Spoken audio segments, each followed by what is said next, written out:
Passemos a conhecer os objetos de tipo procedimento que podemos definir em uma base de conhecimento GNexus. Este tipo de objeto nos permite definir processos para acessar e navegar por tabelas de dados com diferentes objetivos. Por exemplo, poderíamos precisar navegar pelos registros de determinada tabela, que cumpram com determinadas condições, e atualizar para tais registros certo atributo com determinado valor. Ou navegar por determinada tabela e imprimir todos os seus dados em uma lista PDF, ordenados por algum critério. Ou também definir processos específicos que precisamos resolver, que contenham buscas, cálculos, atualizações da base de dados e que imprimam informação. Primeiramente, comecemos a definir um procedimento para listar todas as atrações turísticas que a agência de viagens oferece, ordenadas alfabeticamente. Desta forma, coloquemos o nome de Attractions Report e pressionemos Create. Uma vez criado o objeto, vemos que GNexus nos posiciona em uma seção chamada Source.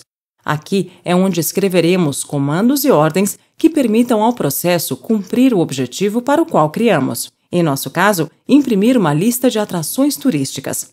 Agora, observemos essa outra seção chamada Layout. O Layout é o lugar destinado para desenharmos como desejamos ver os nossos dados. É composto de Print Blocks, e dentro dos Print Blocks incluiremos o que desejamos mostrar.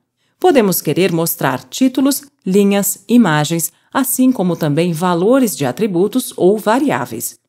Observemos que o layout automaticamente contém um print block. Neste print block, podemos querer incluir um título ou a data do dia, e também poderemos adicionar mais print blocks nesta seção, como veremos. Pensemos agora como queremos que nossa lista seja vista, e assim a definiremos. Poderia ser da seguinte forma: com um título, colunas e todas as atrações turísticas ordenadas alfabeticamente. Notemos que queremos mostrar dois conteúdos fixos, como é o título da lista, e os títulos das colunas com a linha debaixo.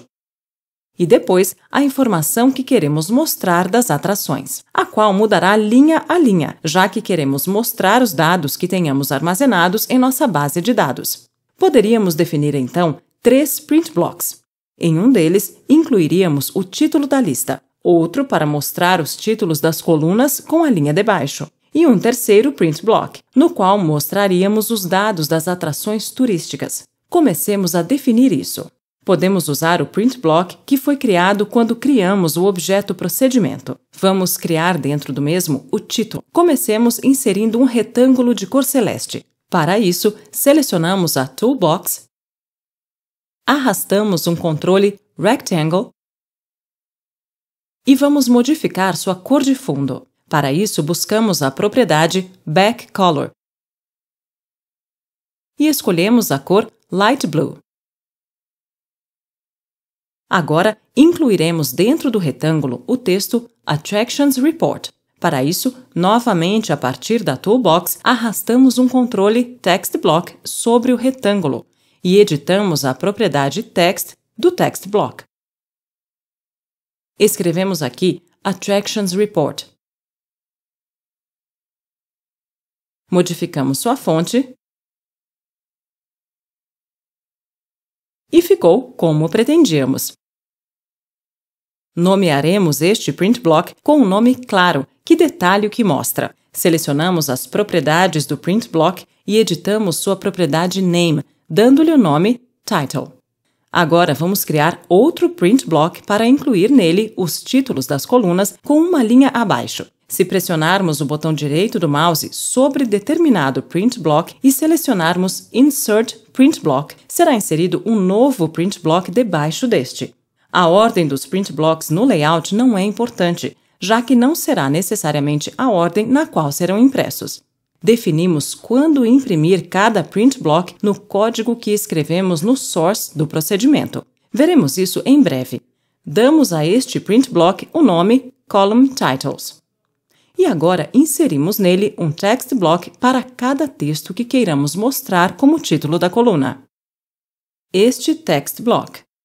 Fazemos a inclusão dele para mostrar o texto ID. Adicionamos outro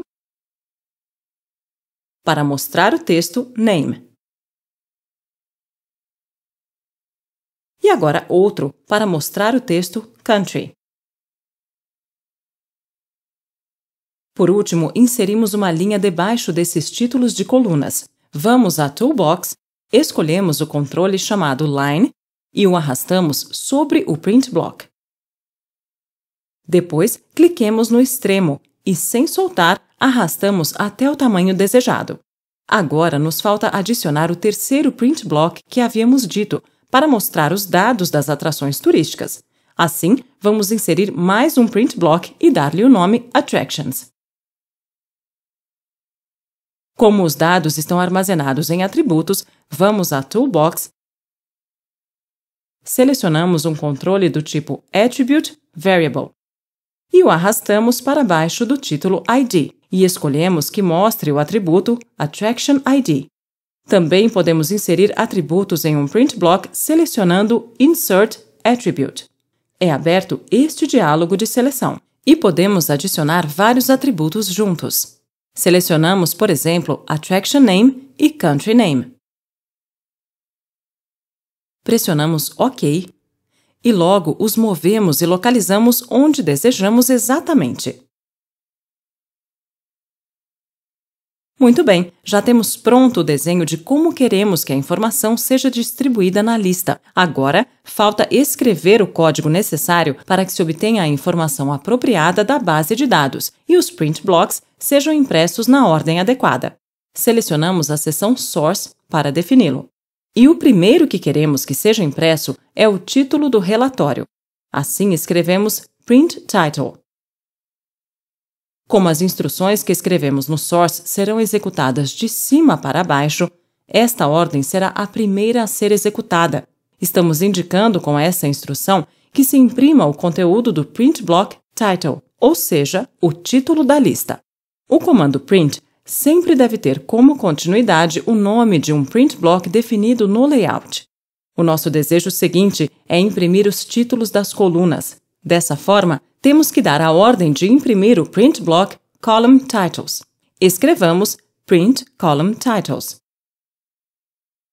E assim, mandamos imprimir a parte fixa do relatório. Aqui tem o título do relatório e os títulos das colunas. Agora, precisamos imprimir a informação das atrações, que está armazenada na base de dados. Para isso, devemos acessar a tabela física que tem armazenada tal informação, ou seja, a tabela Attraction.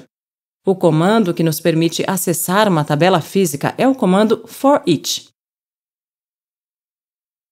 Escrevemos então FOREACH.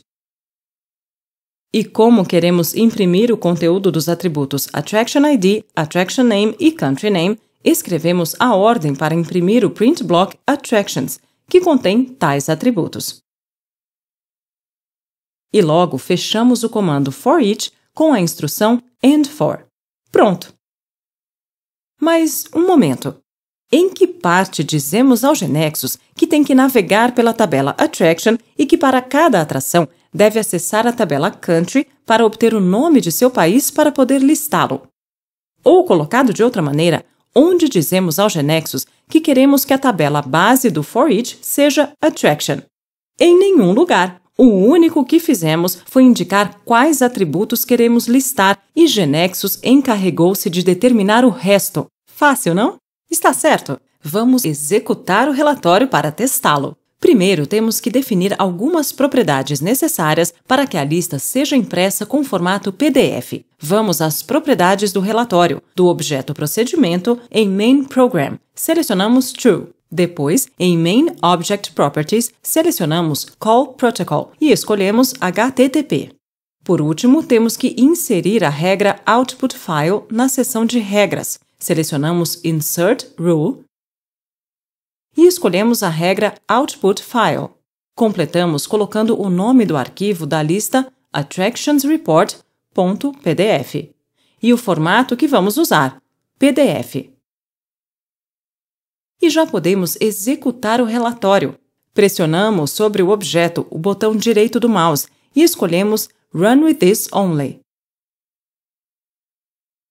E vemos que a lista é criada, com o formato que definimos. e aparecem listadas as atrações turísticas que havíamos registrado, cada uma delas com o nome do país ao qual pertence. A única coisa que nos falta é que as atrações saiam ordenadas alfabeticamente. Mas veremos isso em um momento. Voltemos ao GeneXus. Agora bem, como o GeneXus soube qual tabela tinha que percorrer? O único que o ForEach continha dentro era uma instrução para imprimir um print block, e no mesmo havíamos incluído determinados nomes de atributos, cujos valores nos interessava mostrar. GeneXus fixa-se em todos os atributos que estão entre o ForEach e o AND4. Vejamos isso passo a passo. Os atributos que o ForEach tem referenciados são Attraction ID, Attraction Name e Country Name. Vejamos estes atributos no diagrama de tabelas que havíamos criado. Attraction ID e Attraction Name estão na tabela Attraction, e Country Name está na tabela Country. Estes atributos ficam contidos na tabela estendida de Attraction. Vejamos que a tabela estendida de Country City contém a Country Name, mas não a Attraction ID nem Attraction Name. Portanto, a única tabela estendida que os contém é a tabela estendida Attraction. De modo que somente com os atributos que incluímos no corpo de um ForEach, GeneXus é capaz de determinar qual é a tabela base de tal ForEach. Isso acontece porque GeneXus tem na base de conhecimento toda a informação das definições dos atributos, as transações nas quais se encontra, as tabelas físicas às que pertencem e as relações entre as mesmas. GeneXus nos indica qual é a tabela base que determina e outras decisões que toma na listagem de navegação do procedimento. Este relatório é criado automaticamente quando é gerado o procedimento para ser executado e GeneXus nos indica como acessa a informação da base de dados. Se abrirmos este relatório, podemos observar que ao lado das palavras ForEach há Attraction, para indicarmos que esta é a tabela base do ForEach. Também nos indica que para ordenar a lista de atrações foi utilizado o atributo Attraction ID, chave primária de Attraction, que percorreu todos os registros da tabela, ou seja, mostrou todas as atrações. E por último, que a tabela pela qual navegou foi Attraction e que precisou acessar Country para recuperar a informação, já que na nossa lista mostramos o nome do país.